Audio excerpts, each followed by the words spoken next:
Whether it's getting us to work or school, taking us shopping at a local small business, or to the next concert or sporting event, Wisconsin's transportation system connects the dots from point A to point B. Many of the state's most important industries, such as agriculture, manufacturing, and tourism, rely on our transportation system to move raw materials, products, and people. And as Wisconsin begins to emerge from the COVID-19 pandemic, we will depend on our transportation system to boost our economic recovery. That's why it's so important that we invest in our transportation infrastructure. In my last budget, we dedicated a historic level of new investment in fixing our roads, bridges, and other infrastructure. We completed 375 projects throughout the state in 2020 alone.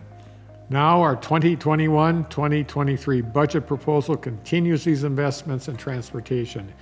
It includes increases in local road improvement programs that will help communities across Wisconsin, helps local transit systems buy new vehicles and expand their service areas, and makes it easier for communities to build the bicycle and pedestrian facilities that do so much to improve our quality of life.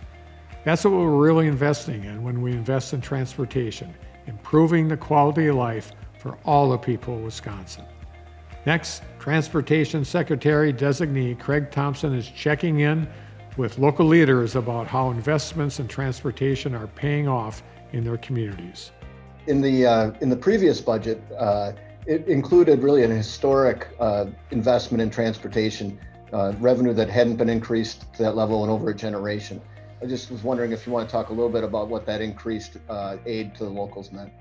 You know, we're kind of the gateway to the north, so it really helps us with tourism, with industry, you know, with some of those other agriculture. I mean, it's super important that we have the right kind of conditions for those roads for agriculture. So it really helped us all around this region.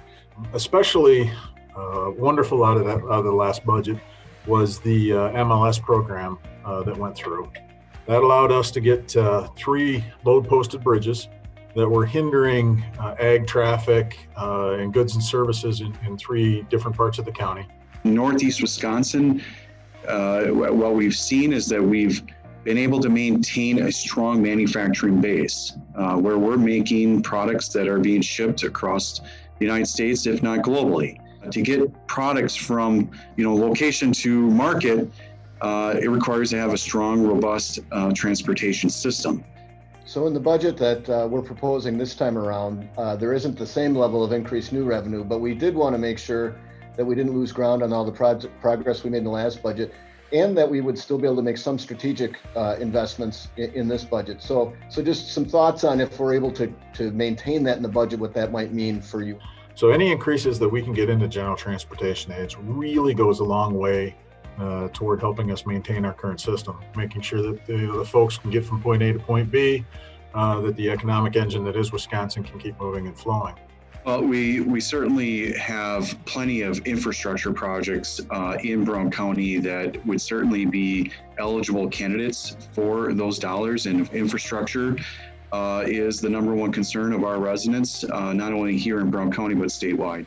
For so many years, local government has heard that we're going to be cutting this. So it really does matter. We're able to plan a little bit better. We're able to get our teams out there fixing things. I love that you're talking about multimodal. I think when I think about transit, that's really the important part, so that we can get people where they need to go, to their jobs, to tourism, all of that. It's really important for us. So it's great.